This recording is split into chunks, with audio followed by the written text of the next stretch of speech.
So, what single fortress connects the legendary Kohinoor diamond, a tragic exiled poet, and the very dawn of India's modern freedom? Well, it's a place where unimaginable wealth literally sat right alongside heartbreaking betrayal, a place where empires were both forged and completely shattered. Today, we're taking a walk through 400 years of dramatic, blood-soaked, and ultimately triumphant history, and it is all contained within the walls of one incredible structure. Welcome to The Explainer. Today, we are diving into an absolute epic, the rise, fall, and rebirth of an empire. By looking at the visual evidence left behind in stone and marble, we're going to decode the secrets of Delhi's majestic Lal Kila, the Red Fort. Part 1. The Dawn of Shah Jahan. Okay, so picture this. Our story kicks off in the 17th century, driven by the sheer ambition of the 5th Mughal Emperor Shah Jahan. After ruling from Agra for 11 years, he just up and decides to shift his capital. And he didn't just want a new palace, right? He wanted a whole new city, which he humbly named after himself, Shah Jahanabad. Now get this, 9 years. That is how long it took from 1639 to 1648 to construct this sprawling 250-acre fortress complex. And to pull off this colossal vision, Shah Jahan brought in Ustad Ahmad Lahori. You might know him. He's the exact same mastermind architect who designed the Taj Mahal. The sheer scale of this place is just staggering, especially when you remember it was all built by hand, literally stone by stone. And a result? An absolute masterpiece of Indo-Islamic architecture. It's enclosed by these massive red sandstone walls that stretch for 2.41 kilometers. If you ever look closely at the stone brackets there, you'll actually see carvings shaped like elephant trunks. It's this traditional Hindu symbol of good fortune just seamlessly woven right into a Mughal design. Plus, the fort was constantly buzzing with life. Take the Nobat Khana, for instance. That's the Grand Welcome Gate. Because Shah Jahan happened to be born on a Sunday, drums would play from this building from dawn till dusk every single Sunday. And right inside the entrance, the Chata Chowk, or Meena Bazaar. This was an incredibly exclusive, ladies-only market set up specifically for Shah Jahan's daughters. Royal women could shop for precious jewelry, diamonds, and silks, all without a single male presence. Part 2. Life in the Royal Port. That brings us deep into the heart of the fortress, into the absolute zenith of Mughal wealth and absolute power. Now, the empire's business was very strictly divided. On one side, you had the Diwan-e-Am, the Hall of Public Audience. Basically, think of this as the Supreme Court for commoners. The emperor sat way up high on this magnificent marble throne inlaid with gold, while his vizier, the prime minister, sat on a marble table below, fielding the pleas of ordinary people looking for justice. But if you were a high-ranking minister, you got to enter the Diwan-e-Khas, the Hall of Private Audience. This was essentially the royal parliament, and it was a space just dripping with the empire's most exclusive, dazzling wealth. But here's the thing, Delhi summers are brutally hot, right? So to keep all this luxury comfortable, the Mughals engineered an incredibly clever climate control system. They called it the Nair-e-Bahisht, which translates to the stream of paradise. It was this continuous, flowing water channel routed directly through the pavilions and the royal bedrooms. It naturally chilled the air, creating this serene, cool oasis right there inside the heavy stone walls. Absolutely brilliant. The emperor wasn't always just tucked away in those cool pavilions, though. He would frequently step out onto the Muzammin Burj. This was an octagonal balcony with a literal gold-covered dome facing the river. Every single day, the emperor would give darshan, a public viewing, to the huge crowds of subjects gathered down below. It was this incredibly powerful, highly visual daily reminder of his divine right to rule. Part 3. The Peacock Throne and the Kohinoor.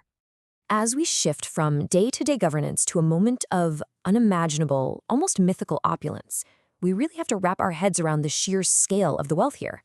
Let's look at some numbers from 1645. That exquisite Diwan-e-Khas palace I mentioned, it cost 1 crore rupees to build. Sounds like a lot, right? Well, wait until you hear about the piece of furniture they put inside it.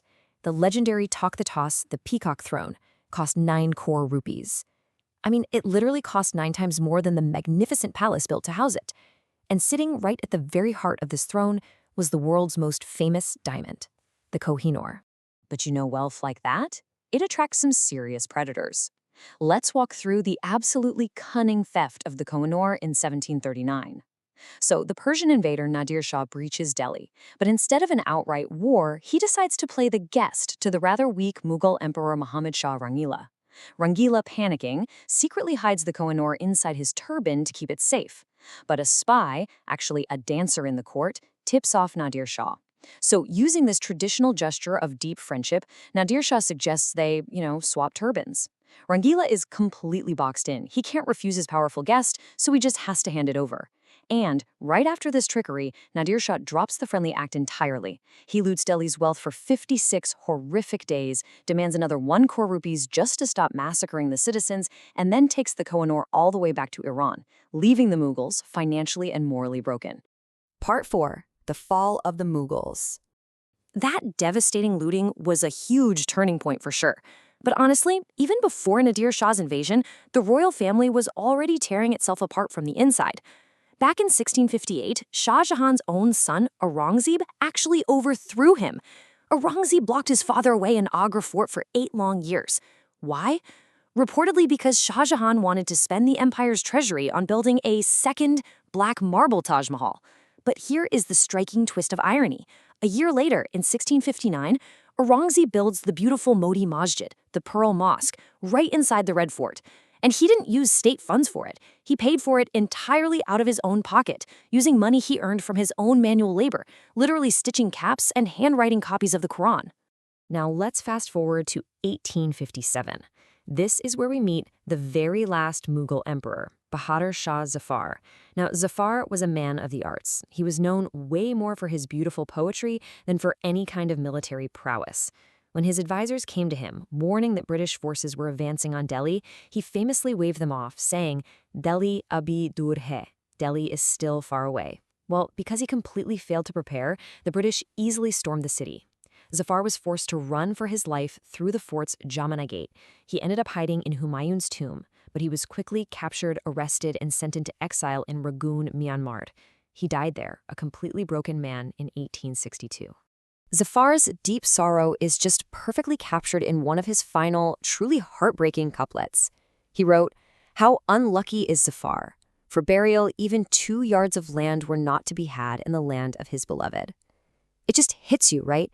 The profound tragedy of an emperor whose ancestors ruled this vast subcontinent, dying in exile, unable to secure even a tiny plot of earth in his homeland for his own grave. Following that British takeover in 1857, the physical humiliation of the Red Fort really mirrored the fall of its rulers. The British military basically took over the entire complex. The magnificent Rang Mahal, the Palace of Colors, which used to be this vibrant symbol of royal life, was turned into a crude military kitchen. Its exquisite marble walls were completely blackened by cooking smoke. And the Mumtaz Mahal, once a luxurious royal quarter, they just converted it into a prison. Golden pavilions were stripped bare, and the aesthetic soul of the fortress was deliberately dismantled. Part 5. Symbol of modern India. But consider this timeline of transformation.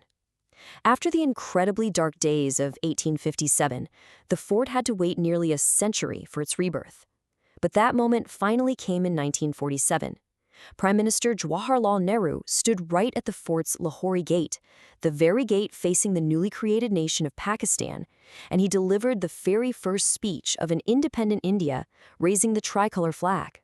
Even then, though, the Indian Army actually continued to use the fort as a base for decades. It wasn't until 2003 that the military finally handed full control of the Red Fort back to civilian authorities. That move fully cemented its status as a monument for the people, and it serves as a powerful reminder that the spaces we walk through today have so many layers of hidden history. Which leaves us with a final thought to ponder. As the Indian flag flies daily over the Lahori Gate today, does the Red Fort stand as a monument to the absolute power of the Mughal emperors who built it? Or is it a monument to the resilience of the people who ultimately reclaimed it? It's a 400-year-old stone epic of power, of loss, and of freedom. Thank you so much for joining me on this incredible journey through history today. Keep exploring, keep questioning, and I'll see you in the next explainer.